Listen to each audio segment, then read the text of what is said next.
tinatawagan kami ng mga nagmamalasakit sa OMB, may nagte-text mula sa DOJ at NBI na nagke-case build-up daw, upis daw ng ilan. Ngayon, kung totoo yan o hindi, hindi naman ako praning, pero nakakaabala talaga. Kasi nangyari na, I don't know kung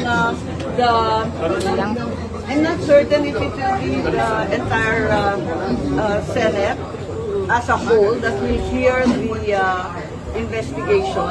Kasi nagpapandak rin kami ng investigation, so-called na independent investigation. Hindi po kami naniniwala sa sinabi nung press con ng DILG, PNP at ng NBI. Dahil nandun kami, nakita namin ang mga pangyayari. Napakalapit namin, 2 pintuan kami sa putukan.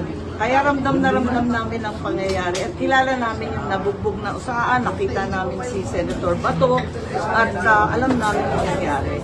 Kaya yung edited version ng CCTV hindi kumpleto.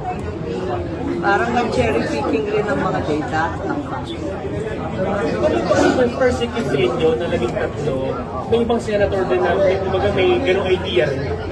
Hindi idea yon. Tinatawagan kami ng mga nagmamalasakit sa OMB, may nagte-text mula sa DOJ at NBI na nagke-case build-up daw, upis daw ng ilan. Ngayon, kung totoo yan o hindi, hindi naman ako praning, pero nakakaabala talaga. Kasi nangyari na, 6 na talaga.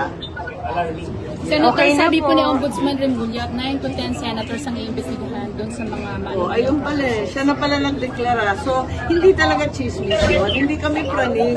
Talagang may utos pa lang gano'n. Okay na.